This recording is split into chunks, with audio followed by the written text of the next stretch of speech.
least the area.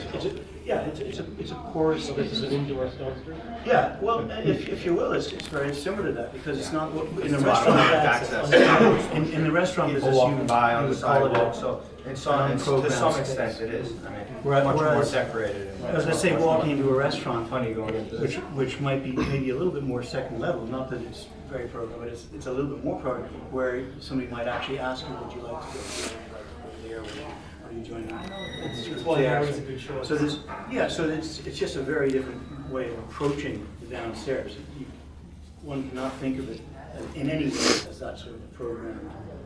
And that's why we've designed it. There will be table service. And that's where we've designed it a certain way, whereby it's in the same way like walking down Stone Street. If you decide to stop and hail some service and require somebody to help you, it's there. Sorry, kind of hold that question. It's kind of relevant right now. When you guys presented to us a year plus ago, the idea I recall was that if you need to just go in and sit at the table, read the paper, and if you want to have a beer, have a beer. If you don't, is that still what you're talking about? Or is it you're sitting at the table in your establishment, they're expecting you to be ordering? Well, that was presented to us. no, there's a difference, and it would be that if you're bringing in maybe beverages or something from another location, that's very hard to comply with, only based on health department issues and other things that we'll have to Based on other people's food. You know, I would just from that put a newspaper.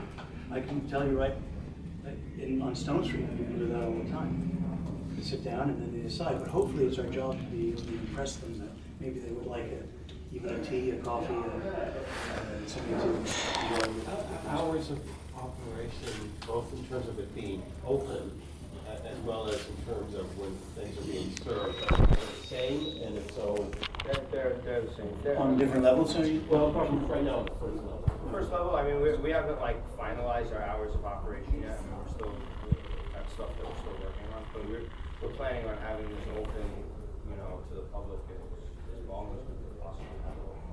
Are you contemplating a coffee service in the morning? Yes, we are. Yes, we have coffee service. that's programmed. In the visitor center and some other parts of the space, there's some coffee service, pastry service. Yeah, so long as we're talking about hours now, how the heck are you going to survive the winter? I mean, the winter's very, very, very long here, and a lot colder than Stone Street, and it's completely desolate there. And I don't know if the business people are going to migrate over blocks and blocks and blocks over to this. You're going to have to be extremely friendly to the neighborhood to try to get them in there. I don't think there's going to be that much need for public access in the winter because there won't be that much public. It's going to be very difficult. How do you intend to fill a place like this, or will you have less hours, this and that? Probably for the majority of the year. Can I? One of our programs at the very beginning was that we truly want to have, so to speak, the lights on, right, on this pier. Even if you were, walking your dog late or whatever, we will have 24-hour people here, not because it's not serving anything, but whether it's a maintenance crew, a security crew, that sort of stuff.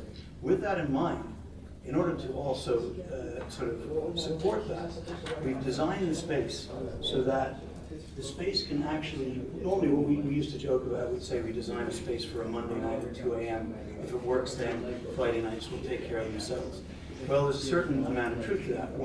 If you design the place so that zones where the lighting or curtains and various seating levels can reduce down to a that's why everything is linear. That's why you see this long counter, because at some point we may indeed, on the snowiest night in January, end up with an open, small establishment that is still 100% secure, the lights are on, that taxis can still pull up to, and that everything is still serviceable.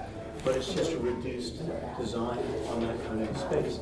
And that's kind of what we always have intended from it. Now, we're hoping that we do not have to deal with too many nights where we're reduced in scale, but we've brought that into the design. Another thing I would say is that when we toured the space last week, one of those days, like last week or the week before, it was snowing, and it's been snowing on and off the whole entire time. And we reported to Harry afterwards. We were like, it is absolutely gorgeous in the snowfall in this place. And, you have the windows all the way around, and it was warm. It's very warm. It was warm in there, and When we're ready there, if you want to come and have a cup of coffee, a glass of beer, or a drink, or a bite to eat there and watch a snowfall, it's going to be one of the best places to watch snow in Europe.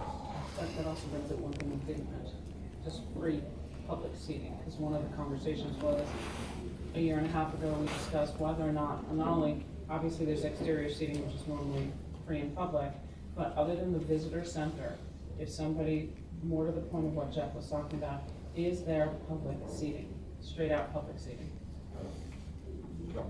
That was presented to us a year and a half ago. Some of us were a little circumspect about how we were getting this deal.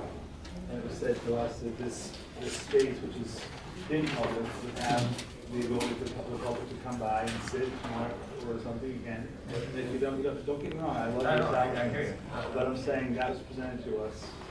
Let me clarify that. As Danny has been saying, the seating is available to the public. It is available and accessible to the public. There was never any representation that there would be a separate area. Right, that's what I'm talking about. I'm saying you can sit publicly. Yeah. I'm not saying that there's I gonna be mean, a the question that was asked was non-service there area. a separate area just for the I'm public? just That was saying- the question. Okay. And So I the public replied is welcome to sit and take in the snowfall or the sunshine. And if they opt to, obviously, I hope they do, and I will. But it was presented to us that it would be somewhat similar to the space out here in the financial center, where you could order something from those carts and then sit down at those tables, or just sit at those tables. And I'm wondering if that's still the case. We never got the impression that we were designing for that kind of, for that. Well, there's elements of grabbing food and going to Yeah. sit down in certain spaces Yeah. and places in the space. There Yeah. is. There's also elements of full service in certain areas. That's the difference. Some of the seats are not necessarily full service, like you're not a waitress hanging over. That's fine. Yeah. Yeah, okay. Okay, yeah. Right. Maybe we could just second vote that. Yeah. Well, just one last, maybe, It gets better. this is a rendering of the oyster bar, which. Can't see the stuff anyway. Can- Maybe you could come